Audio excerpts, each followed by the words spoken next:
Kak, selamat malam. Gimana Oh, Kak kabarnya hari ini? baik nih. Kebetulan sebenarnya topik kita ini sangat relate ya sama saham yang akhir-akhir ini awal-awal tahun terus banyak saham yang kemarin sempat heboh tiba-tiba turunnya jauh. Ini pasti banyak yang kena mental nih. Nah, kita Betul-betul, Mai. ya kan kita kan mau ngobrol nih.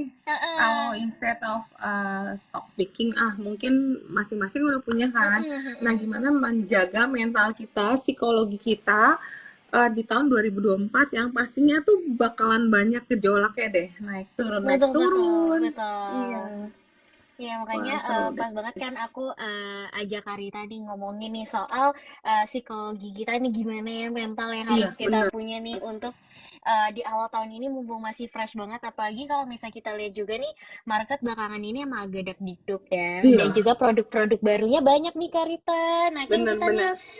supaya nggak gampang tergiur yang bisa memilih dengan benar, kita pasti mau tahu nih Karita ya. Iya. Nah, jadi mungkin biar lebih mengerucut nih pembahasan kita nih malam hari ini, kita bahas dari tiga pilar kali ya Kak Rita ya. Kalau kita ngomongin soal psikologi investasi itu ada mindset, money, dan juga method gitu. Bener-bener. Nah mungkin kita bisa mulai dari mindsetnya dulu nih. Nah Kak Rita kan tadi udah langsung bilang tuh ya, ini relate banget nih dengan kita di awal tahun ini Kak Rita. Nah kita juga pengen tahu nih sebenarnya kita sebagai investor ya, khususnya nih kita mau bahas investor kekinian di tahun 2024 ini ya. Kita tuh sebenarnya harus punya mindset yang seperti apa sih, yang fresh gitu.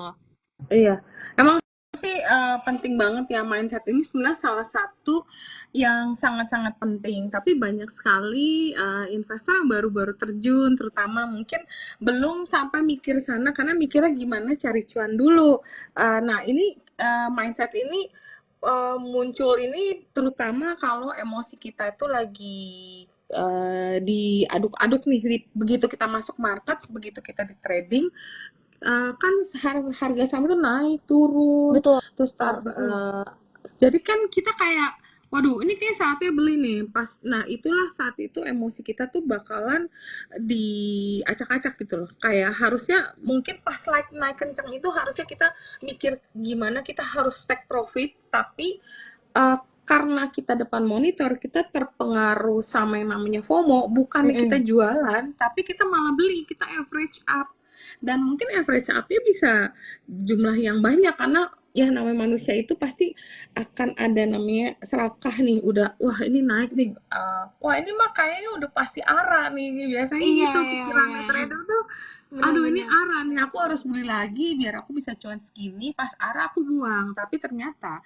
seringkali sebenarnya emosi yang pada saat dirasakan itu sebenarnya itu juga dimanfaatkan oleh mungkin big player yang mungkin Mm-mm, mereka udah lebih mm-mm. punya persiapan yang lebih matang, memang mereka udah punya Mm-mm. plan, begitu ada partisipasi publik, FOMO-nya mulai naik, nah mereka mulai jualan. Nah itulah yang terjadi, seperti juga kemarin mungkin ada salah satu saham yang sempat rame, dan udah rame berita bahwa akan masuk ke salah satu indeks, dan waktu itu ya memang banyak sekali orang Mm-mm, yang beli di mm-mm. harga Mm-mm. atas gitu kan, Mm-mm. karena makanya ini penting banget untuk mengelola kita punya emosi, bener gak sih? Kita cuman kadang-kadang memang kita nggak punya waktu banyak untuk berpikir, harusnya kan kita Betul. cerna dulu, aduh katanya mau masuk ke salah satu indeks, worth it nggak sih sebenarnya? Kalau masuk, kalaupun masuk itu masih bulan Februari, ini baru Mm-mm. Januari, terus ini harga ketinggian, ini udah pasti masuk apa? Tapi biasanya kita nggak ada waktu. Nah makanya penting banget investasi itu pakai logika sama analisis, tapi memang mau pemain sekakap apapun kalau namanya udah depan monitor itu susah gitu dikontrol. Yang bisa kita uh, perbantukan mungkin kita pakai technical chart, tapi technical chart kalau udah kayak gitu juga indikatornya semuanya keluarnya buy semua sih emang. Nah itulah yang mungkin kalau kita memang udah masuk pada saat itu, oke, saya masuk, oke, tapi saya akan set namanya, kalau ternyata ini cuma naik sesaat karena itu FOMO, Mm-mm. berarti aku akan set stop loss di angka berapa. Nah, Oke, itulah oke. yang terjadi. Ya jujur waktu itu salah satu saham yang lagi hype itu juga banyak klien yang masuk pada harga almost tertinggi. Mm-mm. Tapi waktu itu udah aku kasih tahu bahwa ini masih ada waktu, jadi tolong kita punya trading plan adalah kalau misal terjadi pembalikan arah, kita udah siap ya, ini harus kita antara kita sell dulu, kita buybacknya nanti setelah tenang, atau kita kalau memang dia nggak mau jual ya udah kita hold. Karena memang ini kita harus pas abis tertinggi kan dia turun tuh, turunnya juga lumayan gitu kan, tapi belum seturun sedalam ini. Jadi ada klien yang memilih, oke trading plan saya adalah saya hold nanti saya mau average, oke. Yang lain adalah oke saya jual nanti saya buyback kalau udah reda atau udah ada kepastian arahnya nanti mau kemana. Karena biasa kalau habis turun-turun gini biasanya harus reda dulu, stabil, atau udah turun udah mulai ada buyer baru kita berani ngambil sikap. Kalau sekarang masih deres begini, kita belum berani ngambil tindakan apa-apa. Jadi lebih baik masih wait and see dulu sih sementara kayak gitu. Oke. Nah, berarti kalau misalnya aku tuh bisa menyimpulkan gitu ya, sebenarnya di sini salah satu yang mempengaruhi emosional kita juga itu adalah berita-berita yang mungkin ada Benar, beredar gitu ya, masuk, masuk, pasti. masuk, itu ngebuat kita jadi mungkin overload gitu kali ya, jadi kayak, loh yang ini, ngomong ini, jadinya itu menambah kita makin Iya. bingung nih mau ngambil keputusan apa Heeh. gitu. Nah, kalau dari Karita sendiri nih, menurut Karita sebenarnya gimana sih cara kita tuh bisa memfilter, oh ini tuh berita yang sebenarnya beneran bisa mempengaruhi kinerja sama berita ini tuh sebenarnya cuma ya ya udahlah cuma pemanis-pemanis Ya, aja gitu di market impactnya gitu. kecil kadang-kadang. Memang agak susah sih untuk memilah memilah berita yang memang benar-benar bisa membuat saham ini naik lumayan tinggi atau membuat saham ini hanya terjadi lonjakan sesaat Mm-mm, atau naik cuma mm-mm, sesaat.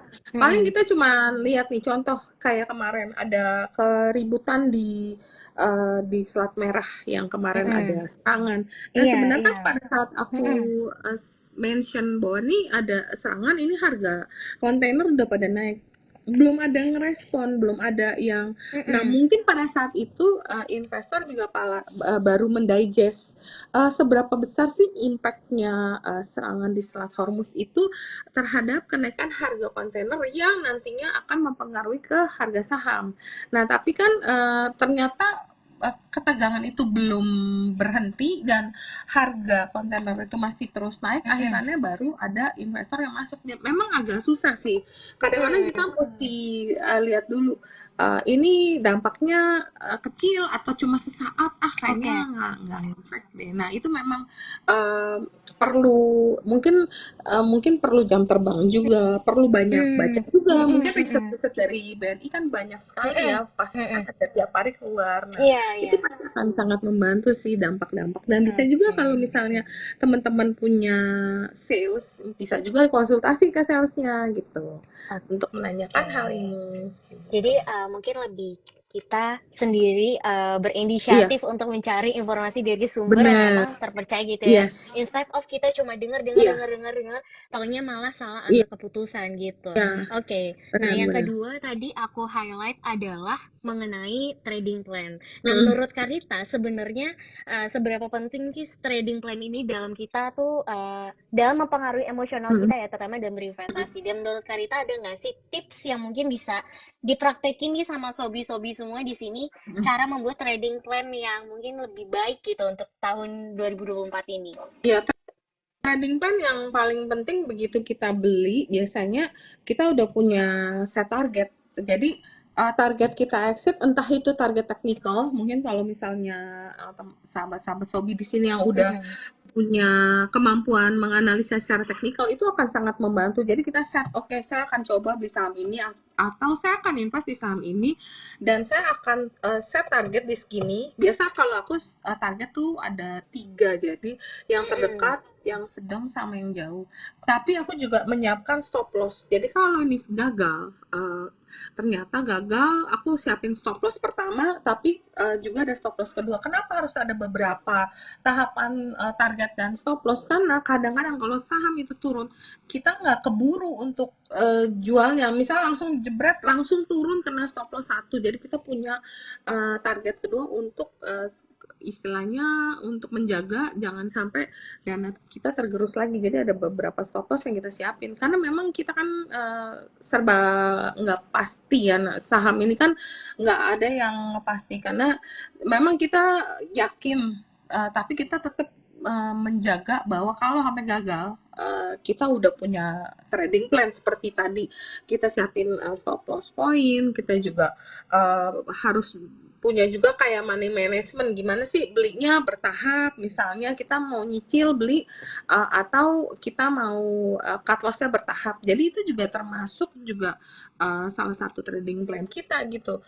Misalnya kita mau beli, kenapa kita beli nyicil? Karena kita berharap siapa tahu bisa dapat di bawah, siapa tahu masih ada seller jadi kita bisa nampung di harga bawah. Tapi kalau misalnya nggak dapet ya udah aku udah masuk sekian persen, jadi kalau misalnya naik aku take profit segitu, tapi kalau misalnya turun harga sekian di bawah masih aman belum kena level stop loss aku, berarti aku mau beli lagi gitu loh. Memang itu termasuk salah satu money management juga ya kalau trading plan itu ya. Jadi trading plan kita punya plan exit, tapi kita juga trading plan dalam memanage duit kita. Jadi belinya bertahap, jualannya bertahap, atau jual langsung.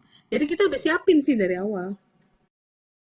Oke, jadi memang persiapan nih untuk tadi stop loss-nya, dan juga target price yang udah kita tentuin itu memang harus ada gitu ya. Kita nggak bisa Mm-mm. juga sembarangan main langsung buy-buy aja terus sell ketika Iya, tadi ya yang Karita bilang lagi arah ya udah dibuang aja dulu gitu. Nah, iya, itu juga penting banget sih bener. untuk diketahui oleh sobi-sobi gitu ya. Apalagi Iya, iya. sekarang-sekarang ini memang eh, penawaran di pasar saham itu banyak banget nih produk bagus gitu. Banyak, Itu iya. tinggal tapi belum tentu ketika kita masuk kita akan dapetin keuntungan yang sama dengan Mm-mm. yang lain kalau mungkin kita nggak punya persiapan yang oke ya tadi Iya, tuh ya trading plan ya bisa aja justru pas kita masuk kayak kita jadi boncos gitu.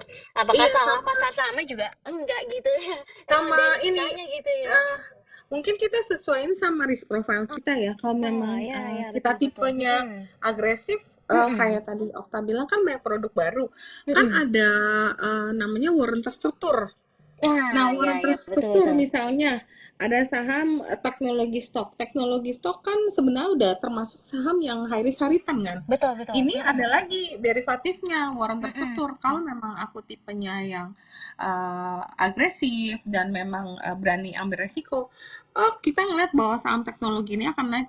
Ya, aku langsung beli warren terstrukturnya karena sahamnya larinya berapa persen, biasa warren terstruktur larinya biasa jauh lebih kencang, begitu juga resikonya. Jadi Oke. memang balik lagi ke risk Mm-mm. profile ya, atau Oke. kalau risk Mm-mm. profilenya sahabat Sobi yang tipikalnya yang aman, yang maunya tenang, mungkin bisa beli saham-saham yang lebih stabil, Mm-mm. yang big cap kayak gitu kan ya. Benar-benar. Ya, betul. Jadi memang juga risk profile itu tuh penting banget sih Penting. untuk kita tuh tahu sebelum kita terjun dalam dunia pasar Benar. modal. Ya, nggak cuma di saham sih ya, di Iya, instrumen lain pun itu semua juga investasi. ya perlu penyesuaiannya gitu. Iya benar. Oke. Nah, menurut Karita nih, kalau tadi Mm-mm. kita udah ngomongin mindset-mindset yang ada di pemikiran nih orang-orang ketika udah masuk ke dalam dunia investasi Iya. gitu ya. Nah, menurut Karita, kesalahan terbesar apa yang mungkin ada di mindset orang-orang yang sering kali pasti bikin Mm-mm. mereka tuh gagal gitu? Seringkali kalau aku perhatiin tuh mindset yang mungkin gini loh, gaya gampang menyerah gitu, kena cut loss sekali langsung, ah udah deh kayaknya aku nggak cocok deh investasi saham, terlalu Hmm, beresiko tinggi. Sebenarnya saham itu pasti kan ada naik ada turun.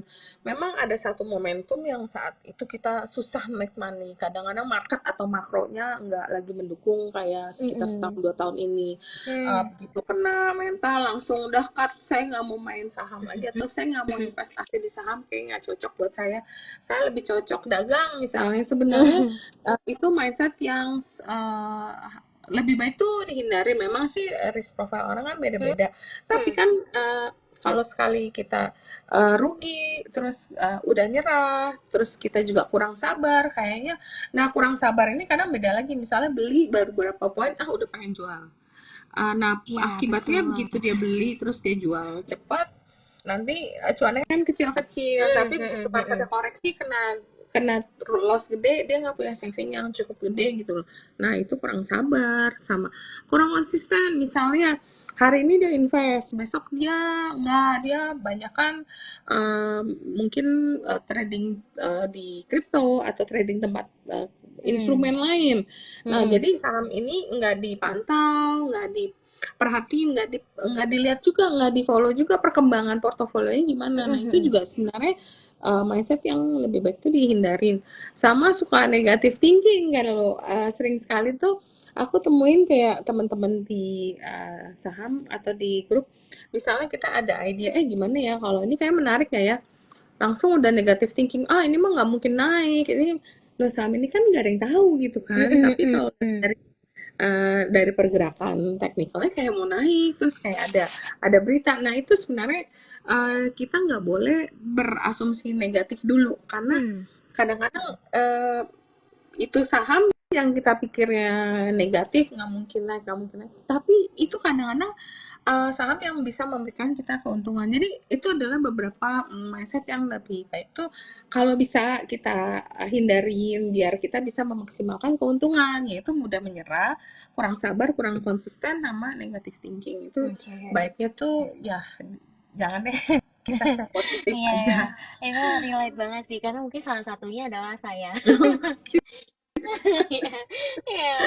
Karena dulu awal-awal soalnya nih cerita dikit ya Kak Rita. Dulu Iya, awal-awal aku iya. belajar investasi saham tuh aku keempat-empatnya tuh pernah. Jadi Oh, keempat-empatnya oke. gitu. Iya, Hmm. kayak pertama kali kena cut loss langsung kayak udahlah kayaknya aku nggak cocok ini di saham. Itu pernah. Terus kayak yang enggak konsisten juga Mm-mm. pernah tuh kayak ya udah aku taruh aja deh. Nanti baru lihatnya sebulan lagi baru kayak loh kok turun gitu. Iya, Terus iya. yang negative thinking juga pernah Mm-mm. yang kayak ini kayaknya nggak mungkin deh ini udah skeptis duluan. Iya, Tapi ya bener sih. eh, aku sendiri itu merasa yang tadi Karita sebutin mm-mm. itu ketika terjadi itu membuat aku nggak berkembang. Itu bener. Iya, Jadi kayak ya udah stuck di situ aja sampai akhirnya aku menyadari kalau ya emang marketnya tuh kayak gitu. Emang iya. berarti kalau memang market itu kan sebenarnya nggak bisa diprediksi juga ya Benar, benar. Karita ya. Jadi yang bisa kita kontrol adalah psikologisnya kita, Diri situasi kita. kita sendiri. Iya, Iya. jadi harus dari diri kita yang ngatur Mm-mm. untuk adjust ke merekanya. Mm-mm. Itu yang kadang tuh mungkin gak disadari gitu karena aku yakin sebenarnya 60% 50% dari Mm-mm. keberhasilan investasi kita ya ada di kondisi kita secara psikologis karena itu Iya, kan pengaruh kita benar. ambil keputusan juga ya Karita ya Iya, tadi dengan iya. blunder banget nih kayak gini tapi kalau kitanya bisa dalam keadaan yang oke dan Iya, memfilter itu sebenarnya kita bisa jauh lebih untung ya dengan adanya iya. katalis-katalis yang Benar. ada. Oke. Nah, Potensi. Soalnya potensi benar. cuan itu bisa terjadi kapan aja. Betul, aku Kita percaya, nggak betul. tahu. Mm-mm, Mm-mm. kita nggak tahu, makanya kita, aku selalu diingetin kalau main saham itu kita yang harus cari apa ya peluangnya gitu. Ini Iya, bisa di mana-mana gitu. Karena iya. sebenarnya mau invest di saham mana aja bisa aja untung tergantung kita ikutin nggak nih ya alurnya nih market lagi kemana pasti untung gitu. Iya. Oke, nah itu juga sih Mm. yang mungkin bisa di highlight ya kita harus memahami marketnya itu lagi mengarah kemana Iya. gitu ya kita ya. Mm-mm. Oke, nah mungkin kita bisa jump in ke yang kedua ini Mm-mm. yaitu yang money ini. Nah tadi kan Mm-mm. Kak Rita juga sempat mention tentang Iya. manajemen uang gitu. Mm-mm. Nah aku juga percaya kalau kita Mm-mm. investasi itu nggak lepas dari namanya manajemen keuangan dan juga resiko. Iya. Nah menurut Kak Rita, ketika kita investasi, manajemen keuangan seperti apa yang memungkinkan investor ini akan gagal gitu. Kita ngomong dari yang gagal dulu deh Kak. Mm-mm.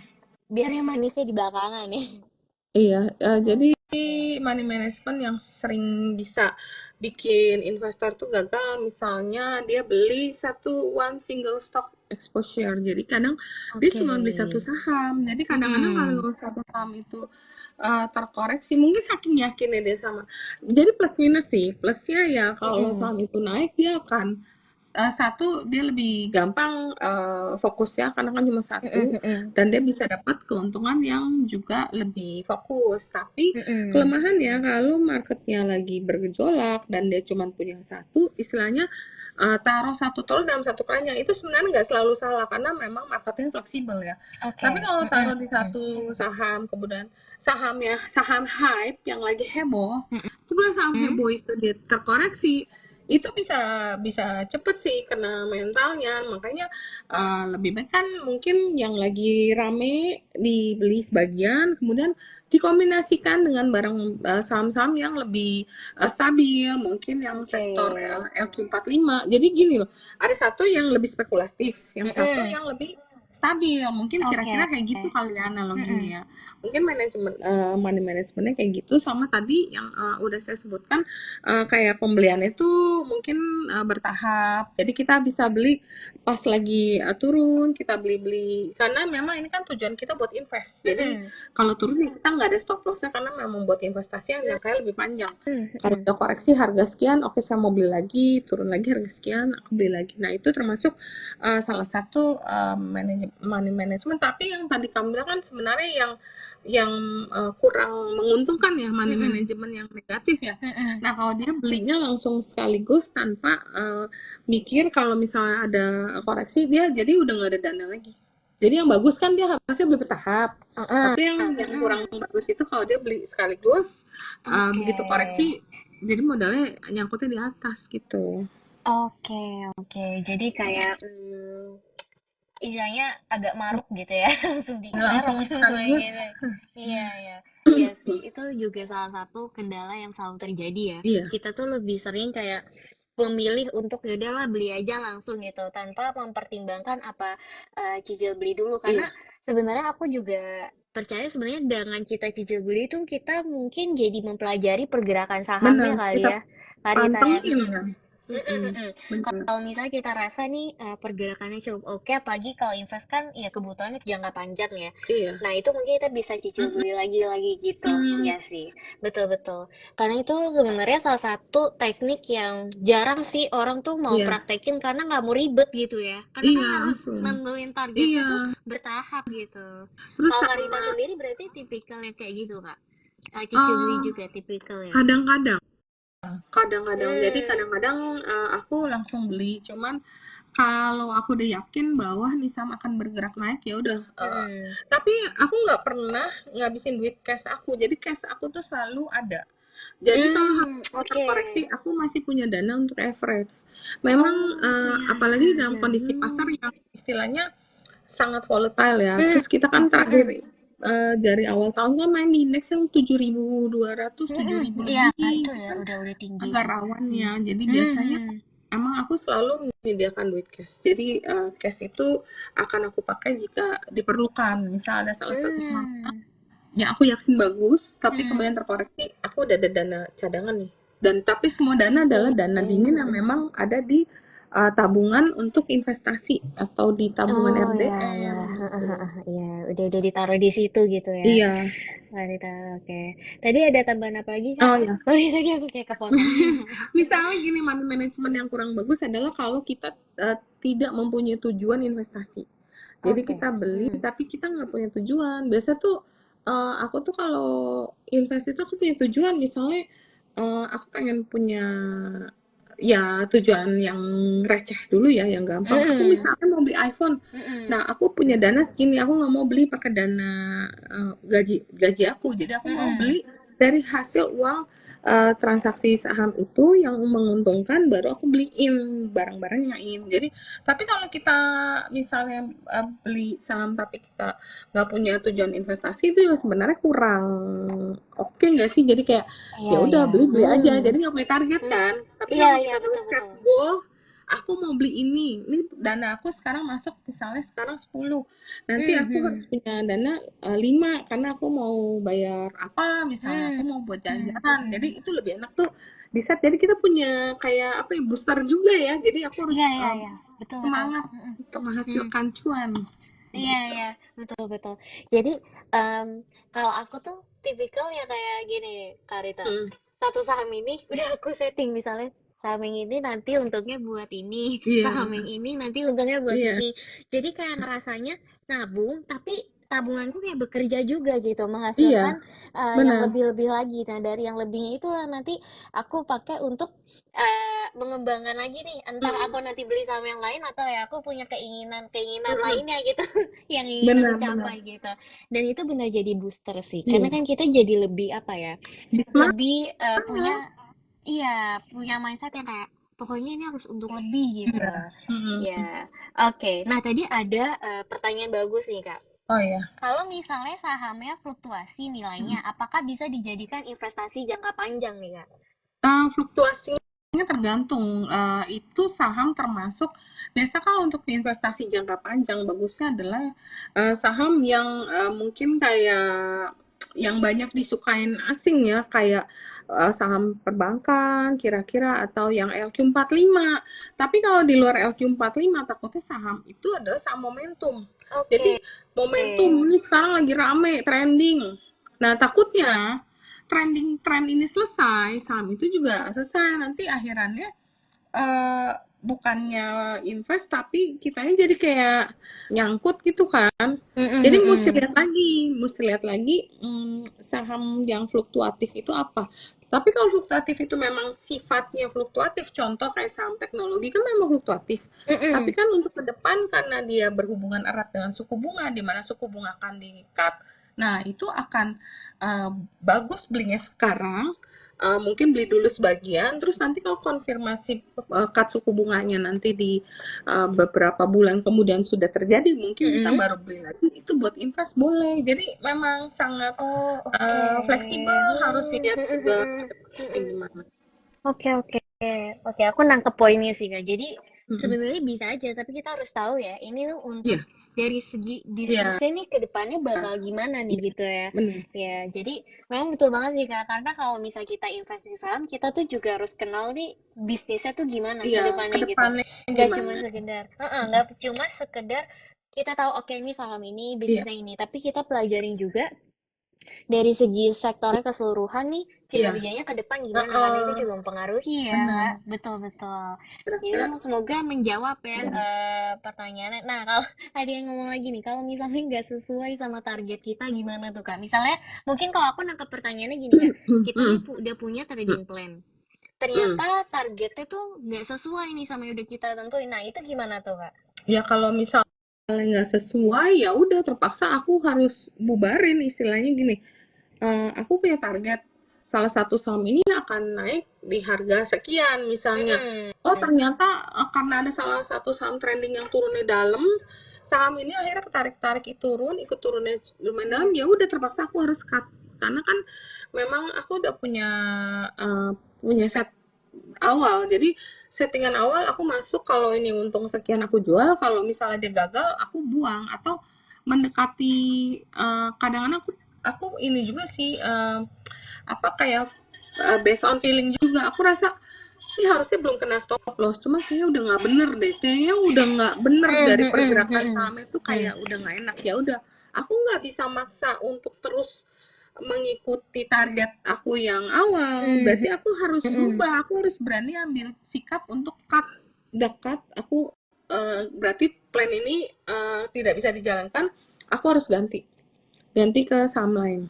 Karena memang situasi tidak mendukung kalau aku tetap bertahan, kemudian dia turun lebih jauh, yang ada bukannya targetnya nggak mencapai, tapi dana kita sebagai modal muter itu juga bisa hilang.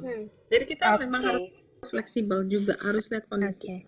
Oke, nah itu mungkin kalau feeling itu sesuai jam terbang juga Mm-mm. kali ya. Kalau Sama kalau kita untuk kan aku, pantau. Iya. benar-benar. Kalau untuk aku kayak feelingnya masih 50-50 deh Kak. Kalau Karita kayaknya dari feelingnya udah kayak, ini kayaknya udah nggak bener nih. Ya beneran nggak Iya. bener gitu. Oke, nah kalau Karita sendiri sebenarnya menurut Karita ya, kan ini Mm-mm. kalau kita ngomongin analisa dari saham gitu ya, Mm-mm. secara spesifik, itu kan ada fundamental sama teknikal. Kalau Karita sendiri tuh ada nggak sih kayak misalnya proporsinya mungkin kalau untuk fundamental itu berapa persen, teknikalnya berapa persen, atau purely Karita tuh secara analisa tuh ya memang di teknikal aja gitu. Aku biasa kombinasi tiga. Jadi Oke. news. news fundamental, technical. Jadi contoh kayak news ini sangat mempengaruhi pergerakan satu saham. Misalnya kayak yang tadi aku bilang, karena ada keributan di salah satu selat, itu bisa membuat harga komoditi tertentu naik atau kemudian mempengaruhi harga uh, salah satu sektor itu naik. Jadi news itu kan berarti news dulu kan. Habis itu news baru aku cek technical. Technical itu baru konfirmasi up kalau dia ngebreak harga sekian. Oh ya, karena dia ngebreak berarti dia akan berubah nih trennya. Nah, kayak kayak gitu aku beli.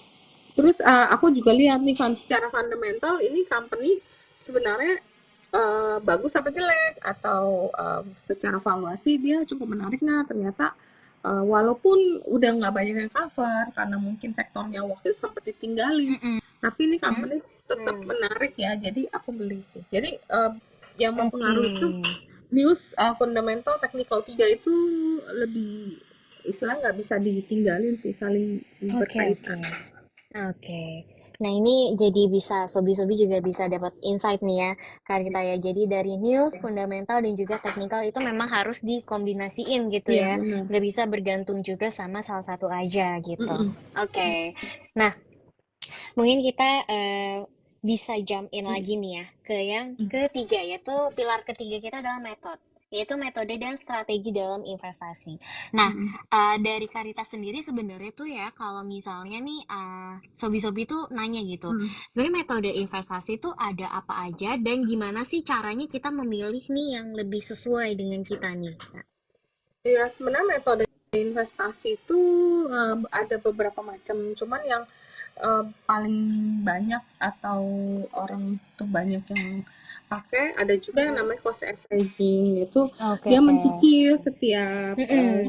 1 juta misal contohnya, setiap dia gajian dicicil 1 juta masukin ke RDN, ada yang model kayak gitu, jadi udah kekumpul dari RDN baru dia beli sahamnya.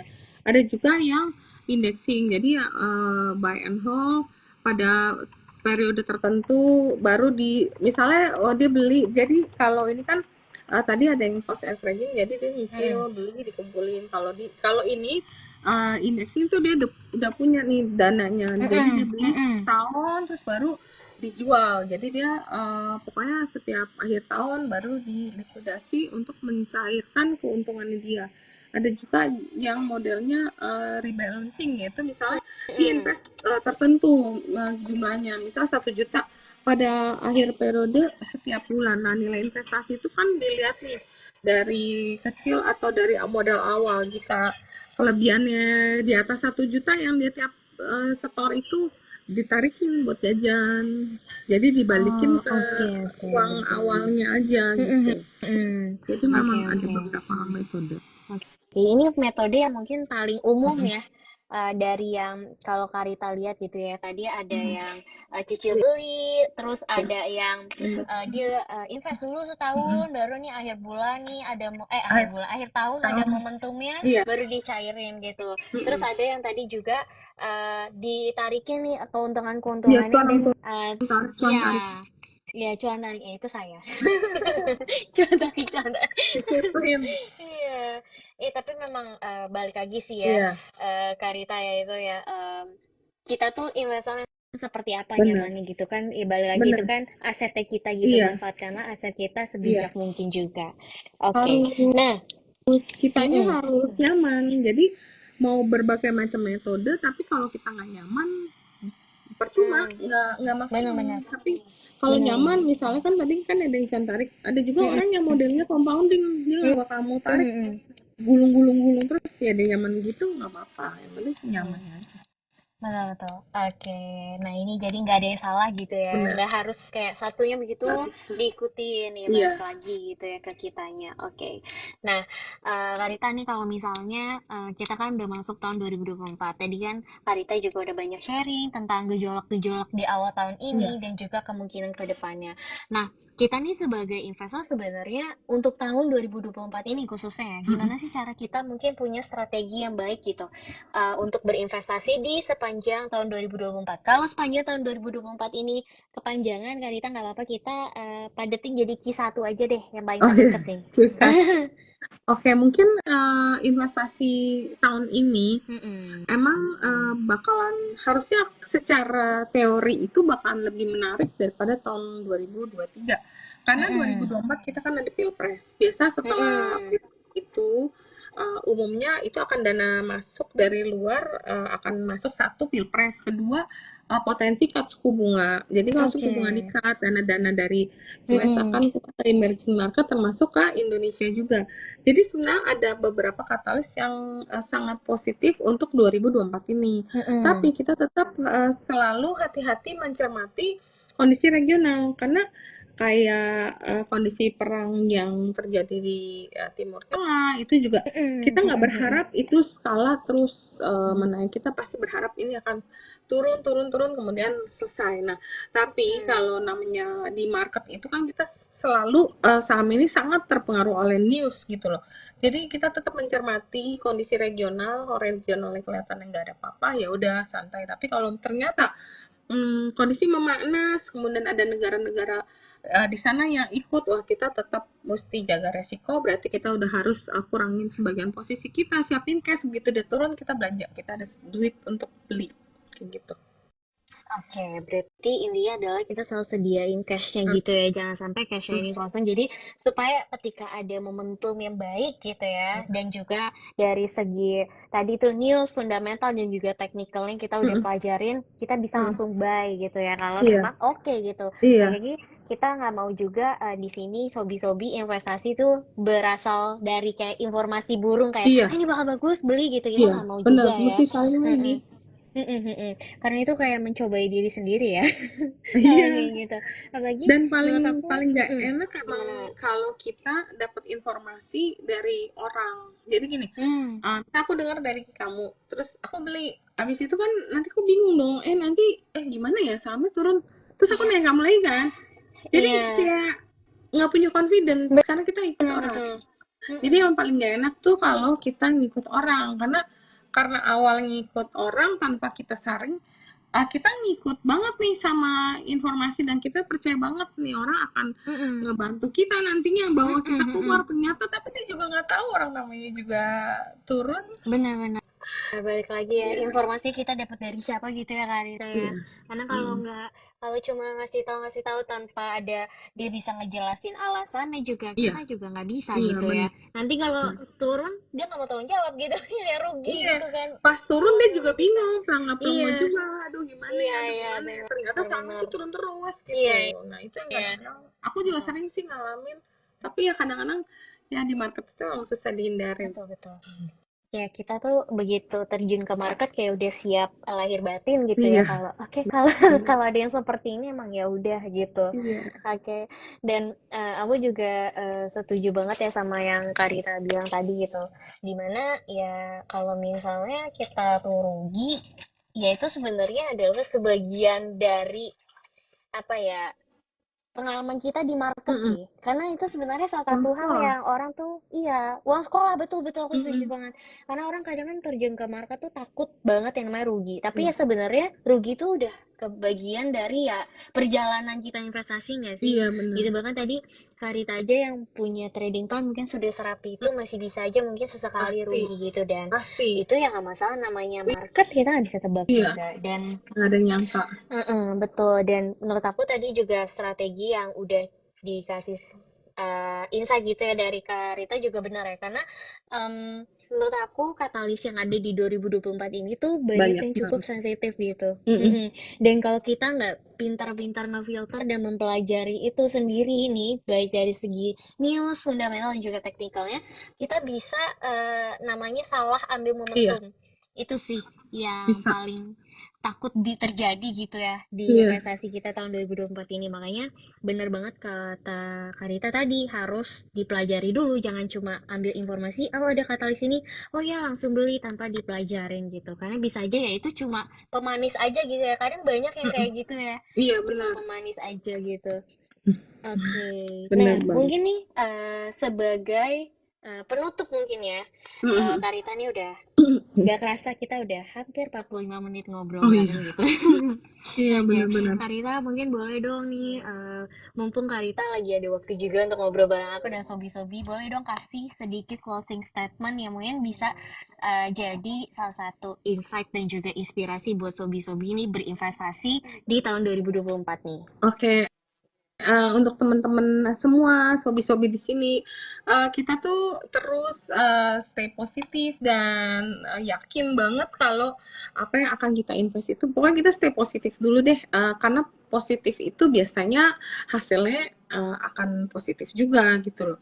Nah, kalau ini tetap berinvestasi, terus belajar, istilahnya ikutin edukasi yang sering diadakan di sini atau di tempat lain, karena memang kita harus upgrade terus, kalau enggak kita akan ketinggalan, karena di saham itu memang nggak ada yang benar-benar selalu expert ya, karena market kan selalu berubah, market Betul. berubah, situasi berubah, makro berubah, jadi kita rajin Mm-mm. ikut edukasi kayak gini, ini akan sangat mengupgrade diri kita sih. Dan kalau dulu misalnya cuman belajar fundamental, nah sekarang karena teknikal ini sangat-sangat uh, membantu kita, ya kita belajar teknikal juga. Mungkin ya kira-kira Oke. kayak gitu sih. Oh Oke. Kak, ini Nah, Kak ada Rita yang nanya? mau jawabin nggak nih, Kak? Kalau news, Oh iya. misalnya news ini Mm-mm. bertentangan dengan technical nih, Kak. Mm-mm. Apakah kita harus Oh, lebih percaya technical? uh, iya, kadang-kadang gini, kadang-kadang aku percaya teknikal, tapi berarti aku masuknya nggak 100%. Kadang kalau kayak gitu, contoh ya, misalnya newsnya eh, bisa, jadi anggap kita newsnya jelek dulu. Beritanya jelek, tapi teknikalnya bagus. Berarti kan ada kemungkinan kalau teknikal itu adalah flow yang masuk atau ada demand yang masuk, makanya membentuk.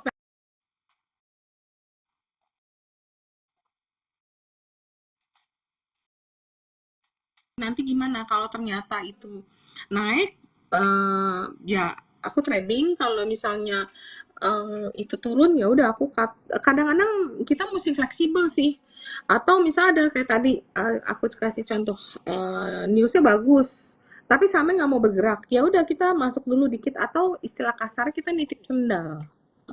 Nitip Hmm, sendal, oke, technical oke. breakout sudah bagus, baru kita average up, itu udah enak karena modal kita tetap di bawah tuh. Oke.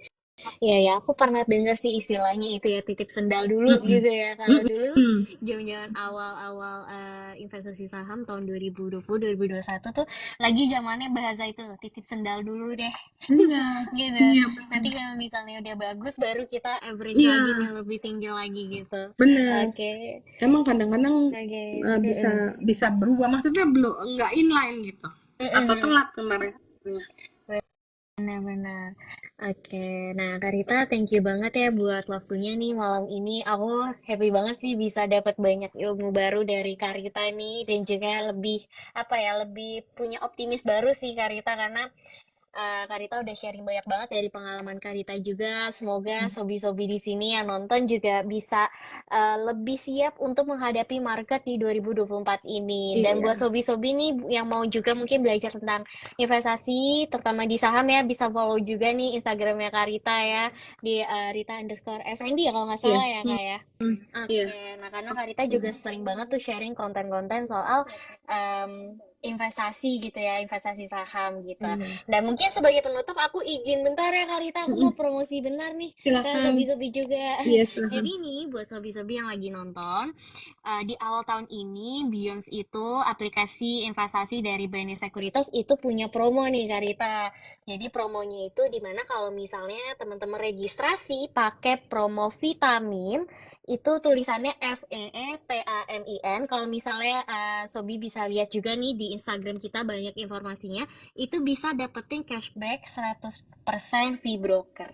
Jadi kalau kamu nih registrasi pakai kode referral vitamin, terus kamu transaksi, kamu bisa dapetin cashback 100% fee broker. Jadi lumayan banget nih Karita. Oh, Siapa tahu sobi-sobi di oh. sini mau join investasi bareng BNI Sekuritas bisa coba pakai promonya vitamin. Once again, thank you banget Karita untuk waktunya dan juga sobi-sobi thank you juga udah nemenin aku sama Karita nih malam ini ngobrol-ngobrol. Mungkin see you di next IG live ya. Oke, Bye thank bye. you, thank you semua. Malam.